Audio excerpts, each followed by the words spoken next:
Starbucks could also partner with businesses that complement Starbucks coffee, such as a donut shop or a bakery.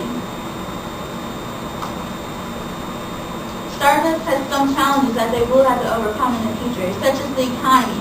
With the possibility of a recession, Starbucks may have to make some major changes in the future. The low-cost competitors, such as Dunkin' Donuts and McDonald's, who sell their coffee for under $2, where Starbucks sells their coffee for about $4. Another challenge would be the consumer behavior. For one reason or another, maybe it's the economy or the low-cost competitors, Starbucks customers are not coming back. Another challenge would be the loss of market share. To many investors, this is not a very attractive quality. Next, Chad Morgan will be presenting the strategy.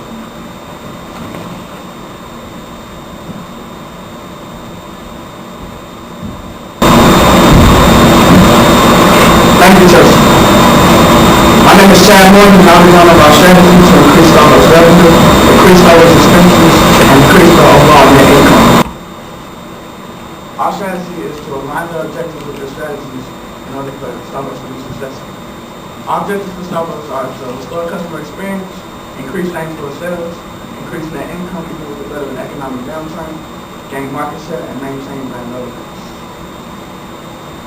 We want Starbucks to focus on the core business, which is the coffee and the tea products, other extraneous ventures, which is the breakfast foods, and the CDs only account for a minor percentage of the total net revenue.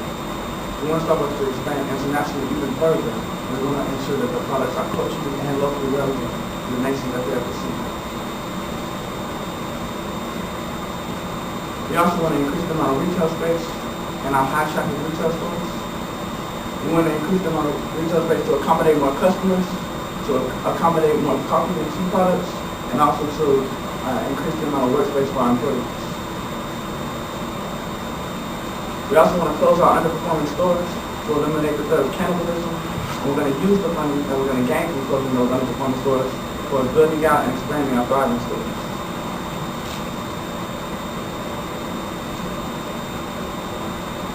We also want to revamp the current customer loyalty program. The current one is ineffective and it's not strong enough to maintain our customer base because of the economic downturn. There will be recommendations to enhance the current customer loyalty program. We want to have for each 10 specialty coffee purchases, we'll offer credit for one tall specialty coffee. And then we also propose a customer loyalty day where we'll offer our products for buy one get one half off for 2 days out of the month. Starbucks currently has partnerships with PepsiCo who provides the bottled frappuccinos, Target, Nordstrom's, and Starwood Hotels, and various other businesses. But we want to promote them in our premium restaurants, predominantly breakfast restaurants, in order to get our Starbucks products in venues other than our Starbucks retail stores. We also want to continue putting our products in 5-star hotels, and we also want to enhance our partnership with Apple. We want to offer 1 free iTunes download for the purchase of a specialty coffee product. We also want to expand Starbucks internationally even further. Starbucks is currently in 43 nations around the world. And we want to expand to the highest coffee consuming nations such as Italy, Sweden, France, and Denmark. There's currently competition in these nations, but we start now around a 5-year process, becoming the most dominant company in these nations. We also want to provide to the highest populated market, such as India and China, with over 1 billion people in these nations. And we want to provide to start partnerships with these nations first, and then we'll eventually become a thriving company in these nations. In order not to offend the culture, we're going to first start with the partnership. In order to broaden our market, we're also going to expand in college campuses even further.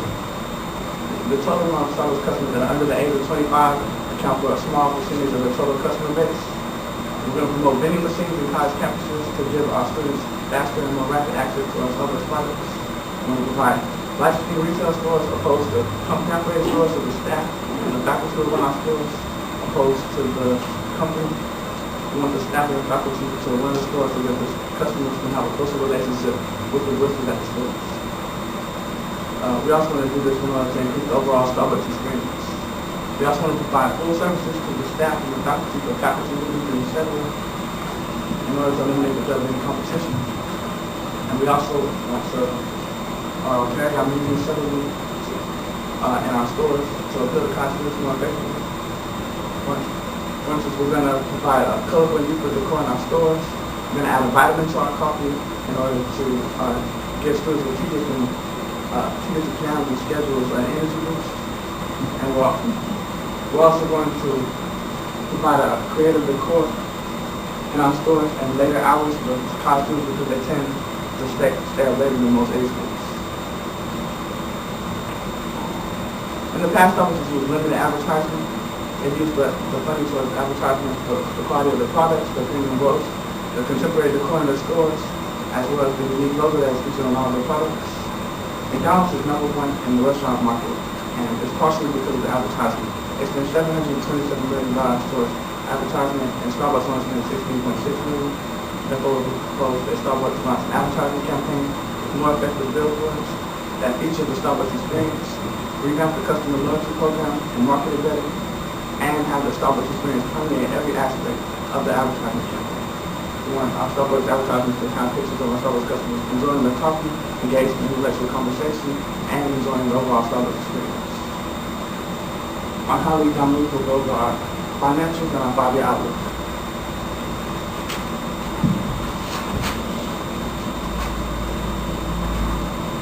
Thank you, Chad. Again, my name is Dominique Cooper, and I'll be going over the financials and the 5-year outlook. Starting in 1987, Starting in 1987 to 2005, Starbucks opened around 10,000 stores. From 1992 to 2005, Starbucks net income increased from $7 million to almost $700 million. Currently, they're in a situation. From 2007 and 2008, if they do not,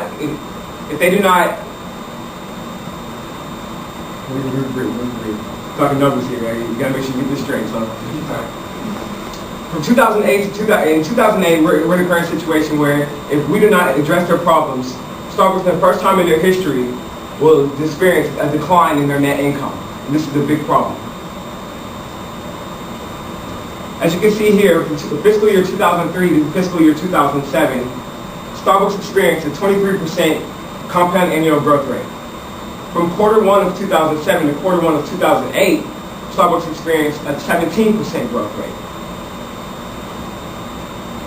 From 2002 to 2007, as you can see, the growth rate for Starbucks net revenue has fluctuated from 20% to 30%, and 2004 being their highest at 30%.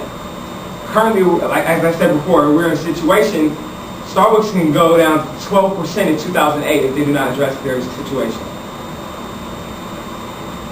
Here we have just an overview of their net revenue. As you can see, in 2007, they reached about $9.4 billion in net revenue, and they had a total of, between international and domestic stores, they had a total of around 15,000 stores. 2008, we project that their net revenue will increase to about $10.5 billion, and their stores will increase to around 16,000 between the domestic and revenue stores. Domestic and international stores. I would like to go over our projected financials. However, the next two slides aren't correct based on the financial database that we have in the back. If you will flip to the appendix.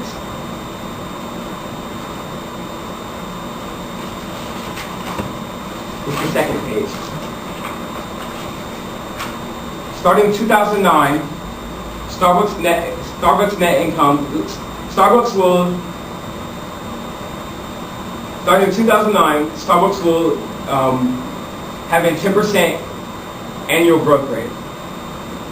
From 2009 to 2010, Starbucks will experience a decline in net profits. However, in 2013, their net profit will increase to $5.6 billion